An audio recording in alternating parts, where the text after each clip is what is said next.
बात उस घटना की जिसने पूरे देश को झकझोर के रख दिया है और एक बार फिर ये सोचने पर मजबूर कर दिया है कि आखिर कब तक देश का आम नागरिक सिस्टम की लापरवाही, सिस्टम के निकम्मेपन की बलि चढ़ता रहेगा। मैं बात दिल्ली से सटे नोएडा की कर रही हूं, जहां एक इंजीनियर की मौत हो गई।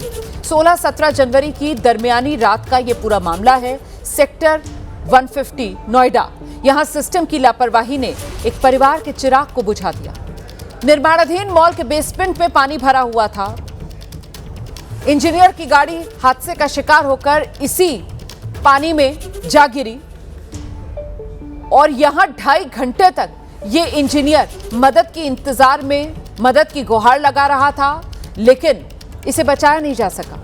इस हादसे ने उस सिस्टम पर सवाल खड़े कर दिए हैं जो हमें और आपको सुविधाएं देने के लिए, हमारी और आपकी सुरक्षा करने के लिए बनाया गया है, लेकिन सिस्टम की जब जरूरत पड़ती है तो यही सिस्टम फेल। तो खौफनाक मिसाल है ये मामला जो सामने आया है। इंजीनियर नाम युवराज की मौत के रूप में हमारे सामने ये एक ऐसी घटना है जिसने पूरे सिस्टम की पोल खोल के रख दी है। 2.5 घंटे तक सिस्टम कुछ नहीं कर पाया। 2.5 घंटे तक लड़का अपनी जिंदगी बचाने की गुहार सिस्टम से लगाता रहा। सिस्टम की आंखों के सामने लड़का देखते ही देखते 2.5 घंटे में मौत की आगोश में समा गया, पानी में डूब गया। दरअसल एक तरफ युवराज डूब रहा था, जान बचाने की गुहार लगा रहा था। मौके पर पुलिस की टीम पहुंची हुई थी, फायर ब्रिगेड की टीम पहुंची हुई थी, लेकिन कोई भी उसे नहीं बचा पाया। बाद में मौके पर एसडीआरएफ भी पहुंच गई, एनडीआरएफ की टीम भी पहुंच गई और आखिरकार युवराज का शव बाहर निकाला गया, वो भी सुबह होते होते। ये 4 तस्वीरें आपके सामने, देखिए कैसे 27 साल का युवा इंजीनियर डूब के मर गया। ये सिस्टम ने मर्डर किया है, इसे कहने में किसी को कोई गुरेज नहीं होना चाहिए।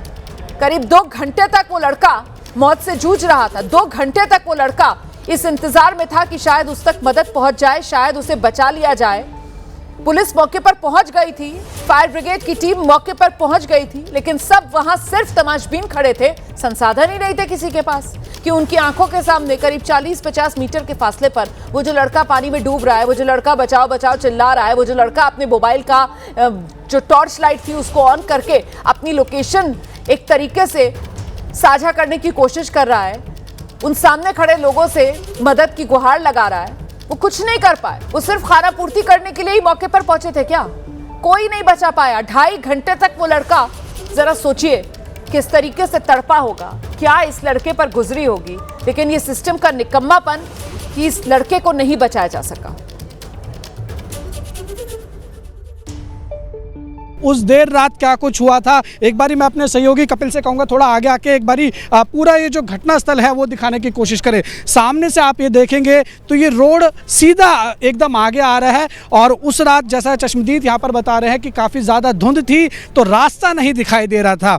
उसके बाद यहाँ से वो गाड़ी आती है जिसमें जो है वो जो कहीं ना कहीं जो गाड़ी चला रहे थे चालक थे वो यहाँ पर मौजूद थे और आप देख सकते हैं कि यहाँ पर ये देखिए ये पूरा टूटा पड़ा है और यहाँ से जो गाड़ी है, गाड़ी तोड़ के इतनी देखते हैं कि आप उस तरफ जो पूरा खाली प्लॉट है, उस खाली प्लॉट में जो है वो गाड़ी जा गिरती है। और जैसा चश्मदीद ने बताया कि तकरीबन 1 से 1.5 घंटे से बल्कि ज़्यादा 1.5 से 2 घंटे के आसपास यहाँ पर लगातार जो है उसने गुहार लगाई बचाने की, लेकिन जिस तरीके से प्रशासन की यहाँ पर लापरवाही का मामला सामने आया है और युवराज की जिस तरीके से जान गई है, ये प्रशासन के ऊपर सवाल या निशान ज़रूर खड़ा करता है। वीडियो जर्नलिस्ट कपिल के साथ Ujjwal Kumar, ABP news, greater Noida. बेहद दर्दनाक मौत हुई है इस इंजीनियर की। इंजीनियर युवराज लचर सिस्टम की बलि चढ़ गया। सिस्टम ने मर्डर किया है युवराज का, उसे बचाया नहीं जा सका। और इस बीच वो शख्स अब सामने आया है जिस शख्स को सिस्टम रोक रहा था। उसे बताया गया कि पानी बहुत ठंडा है, गहरा है, पानी के नीचे लोहे के सरिये भी होंगे, तुम भी मत उतरो पानी में। लेकिन वो शख्स पानी में उतरा, वो रुका नहीं। उसने कोशिश भी की युवराज को बचाने की, लेकिन तब तक बहुत देर हो चुकी थी। 16 तारीख की रात को 12 बजे की बात है। जो युवराज नाम का लड़का था वो गुड़गांव में सॉफ्टवेयर इंजीनियर जॉब करता है। उस दिन धुंध बहुत ज़्यादा था, वो बेचारा आ रहा था किसी ड्यूटी, किसी भी टाइम निकला होगा से 8 बजे 9 बजे, तो यहाँ आते आते उसे बहुत टाइम लग गया, 12 बज गए। वो लड़का गिर गया। गिरने के बाद वो लड़का 1.5 से 2 घंटा जिंदा रहा है।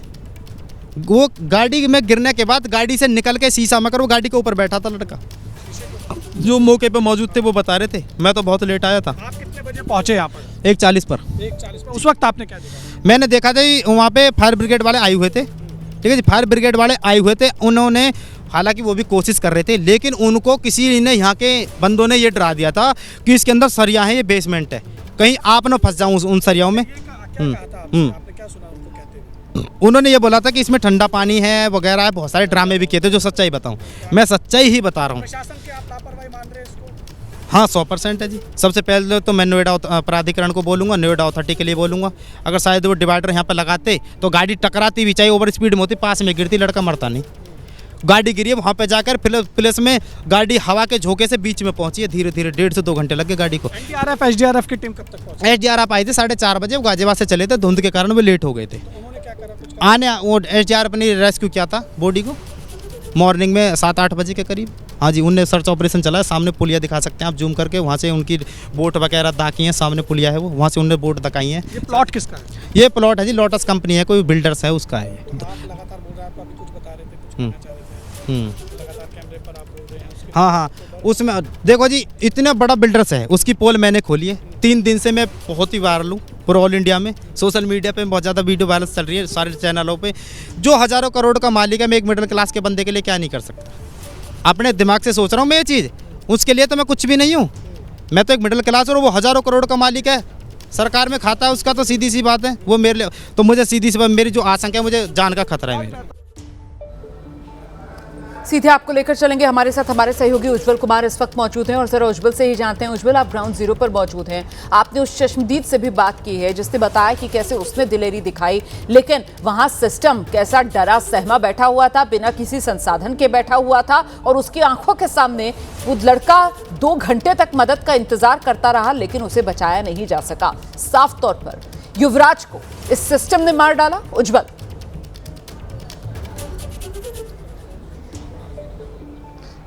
बिल्कुल ठीक कहा है जी आपने। देखिए, युवराज को अगर मारा है किसी ने तो सिस्टम की लापरवाही ने मारा है। ये जो घटना यहाँ पर, बल्कि जो हादसा यहाँ पर हुआ है, वो सिस्टम की जो सुरक्षा व्यवस्था है उसकी पोल खोलता है। जैसा कि देखिए, एबीपी न्यूज़ को जो मोनिंदर हैं, जो कि चश्मदीद हैं, उन्होंने साफ तौर पर जो जानकारी दी है, उन्होंने ये बताया कि रात को तकरीबन 12 बजे के आसपास का समय रहा होगा जब जो है युवराज अपनी गाड़ी से यहाँ पर आ रहे थे। देखिए, सामने से जो चश्मदीद ने हमें बताया कि वो सामने से बिल्कुल यहाँ पर आ रहे थे। ग्रेटर नोएडा का सेक्टर 150 है ये, और यहाँ से यू टर्न उनको लेना था।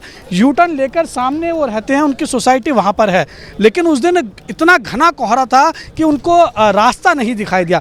जिसके बाद आप यहाँ पर सामने देखेंगे तो अभी हालांकि देखिए यहाँ पर जो है प्रशासन की तरफ से यहाँ पर ये बड़े बड़े जो है बैरिकेड्स लगा दिए गए हैं, आप देख सकते हैं लोहे के, लेकिन उसके बाद उस वक्त यहाँ पर नहीं था कुछ भी। यहाँ से जैसा मैं चश्मदीद ने बताया, वो गाड़ी जो है आगे आती है और धुंध होने के कारण रास्ता नहीं दिख रहा था, जिसके बाद यहाँ से वो गाड़ी नीचे गिर जाती है सीधा पानी में। देख सकते हैं खुला प्लॉट है यहाँ पर, और प्रशासन की लापरवाही का मामला साफ तौर पर यहाँ पर दिख रहा है। क्योंकि मोनिंदर जो कि चश्मदीद हैं, उन्होंने एबीपी न्यूज़ को ये भी बताया कि 15 दिन पहले एक और ऐसी ही घटना यहाँ पर हुई थी। 31 दिसंबर की रात को उन्होंने बताया कि एक ट्रक यहाँ पर इसी तरीके से घना कोहरा होने के कारण जो है वो पानी में जा गिरा था, लेकिन उस वक्त उसको बचा लिया गया। लेकिन युवराज जिस तरीके से तकरीबन 1.5 से 2 घंटे मौत और ज़िंदगी के बीच में लड़ाई लड़ता रहा, जंग लड़ता रहा, उसको अगर किसी ने मारा है तो वो साफ तौर पर प्रशासन की लापरवाही ने मारा है। क्योंकि जैसा मोनिंदर ने बताया कि यहाँ पर पुलिस के जवान यहाँ पर मौजूद थे, पुलिसकर्मी मौजूद थे, उसके साथ यहाँ पर तकरीबन 50-60 लोग मौजूद थे, ऐसा मोनिंदर ने हमें जानकारी दी है। उसके अलावा यहाँ पर जो है फायर डिपार्टमेंट के लोग यहाँ पर आ रखे थे, उनके पास रस्सी थी, उनके पास नाव थी, लेकिन उसके बावजूद भी कोई पानी के अंदर नहीं उतर रहा था। मोनिंदर ने बताया कि जब मोनिंदर अंदर जाने वो सिस्टम डरा सहमा, वो सिस्टम पूरी तरीके से निकम्मा, वो सिस्टम पूरी तरीके से निठल्ला, और इसका खमियाजा युवराज को भुगतना पड़ा। युवराज खत्म हो गया, युवराज हमारे बीच नहीं है। इंजीनियर की मौत के बाद कुछ सवाल जरूर हैं, और वो क्या सवाल हैं वो आपके सामने हम रखेंगे विस्तार से, लेकिन उससे पहले एक बातचीत आपको दिखाते हैं। ये बातचीत जो हुई है वो दरअसल वो शख्स जो सामने आया, जिसे सिस्टम ने रोका, उसे बताया गया कि पानी कितना ठंडा है, कितना गहरा है, बावजूद इसके वो शख्स पानी में उतरा और उसने कोशिश की। हालांकि तब तक बहुत देर हो चुकी थी। मोनिंदर उसी से एक बार फिर से आपको दिखाते हैं एबीपी न्यूज की खास बातचीत। हम अभी मौजूद हैं जो सॉफ्टवेयर इंजीनियर थे उनके फादर के पास, उनसे जानेंगे आखिर ये दर्दनाक जो हादसा हुआ है इसमें किसकी आप लापरवाही मानते हैं। कहने को नोएडा अथॉरिटी ने पहले से प्रिकॉशनरी कुछ उपाय वहाँ नहीं किया था, क्योंकि उससे पहले एक ट्रक का इंसिडेंट ऑलरेडी हो चुका था। ट्रक उस नाले के पास के बाउंड्री को तोड़ते हुए नाले में गिरी थी और शायद एक आदमी को बचाया भी गया था, मुश्किल से बचाया गया था। तो उसके बाद उसमें रिमेडियल मेजर्स एडॉप्ट करना चाहिए था, जो कि अथॉरिटी ने किया नहीं। अगर वहाँ रिफ्लेक्टर होता, बाउंड्री वाल होता, तो मेरा बेटा इसका शिकार नहीं होता। गाड़ी वहीं उसी ब्रोकन पार्ट से गाड़ी भीतर इंटर हुई थी नाले में, जहाँ मेरा लॉस ऑफ लाइफ हुआ बेटा का। आपके बेटे ने खुद फोन किया था जब उसमें पानी के अंदर बहादुरी के साथ फेस किया सिचुएशन और 2 घंटे स्ट्राइक करता रहा सभी उसके आसपास के सारे चैलेंजेस से। वो किसी तरह गाड़ी से निकलकर गाड़ी की छत पर आया और वहां लेट गया, क्योंकि बैठने से गाड़ी डगमग हो रही थी, अनबैलेंस्ड हो रहा था, तो उसको लगा कि अब ये डूब जाएगी गाड़ी, तो वो छत पर फ्लैट लेट गया और फिर मोबाइल से टॉर्च जलाकर इंडिकेट करता रहा, अपना लोकेशन बताता रहा। तो पुलिस को आपने फोन किया? पुलिस को मैंने फोन किया 112 पे। जब मैं वो घटनास्थल पर पहुंचा तो वहां से मैंने कॉल किया, फिर पुलिस आई, 20-22 मिनट के अंदर पुलिस आ गई थी और उसके बाद उन्होंने फायर ब्रिगेड को फिर फोन किया, फिर वहां से वो टीम आई। लेकिन फिर उस ढाक के 3 पा तो रिजल्ट कुछ मीनिंगफुल नहीं रहा। वो लोग केवल रस्सी फेंकते थे, रस्सी डेस्टिनेशन पर नहीं जा पा रही थी। फिर उनको दूसरा अल्टरनेटिव यूज करना था जो उनके पास अवेलेबल नहीं था, जैसे स्विमर या डाइवर नहीं था या बोट नहीं था जो वहां तक अप्लाई हो सके, वहां तक जा सके, तो मेरे बेटे की जान बचाई जा सकती थी। तो कहने का मतलब एडेक्वेट इंफ्रास्ट्रक्चर तो एकदम नहीं था उस टीम के पास। ये बताया जा रहा है कि लोग अंदर जाना चाह रहे थे लेकिन पुलिस ने मना किया कि अंदर नहीं जाइए, पानी ठंडा है। कि भाई इसका रिस्क कौन लेगा, क्योंकि सरिया वगैरह है उस नाले में, तो फिर एक रिस्क में है ही, दूसरा भी हम रिस्क नहीं लेना चाहे, ऐसा पुलिस मना कर रही थी।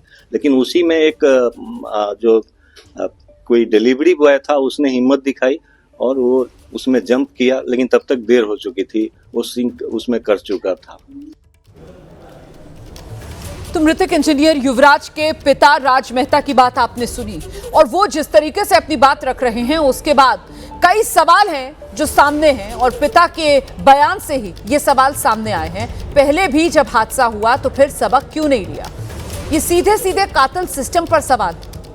पुलिस और फायर ब्रिगेड टीम्स आई लेकिन कुछ क्यों नहीं कर सकी? ये सवाल है, ये पिता का सवाल है, बेबस पिता का ये सवाल है। पुलिस और फायर ब्रिगेड रेस्क्यू के इंतजाम के बिना मौके पर पहुंच गई, खाना पूर्ति कर रहे थे क्या वहां पर?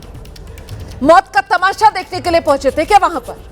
फायर ब्रिगेड की टीम सिर्फ एक रस्सी लेकर रेस्क्यू करने के लिए पहुंची है। सोचिए जरा, न टीम के साथ कोई तैराक था, ना कोई नाव लेकर ये लोग पहुंचे।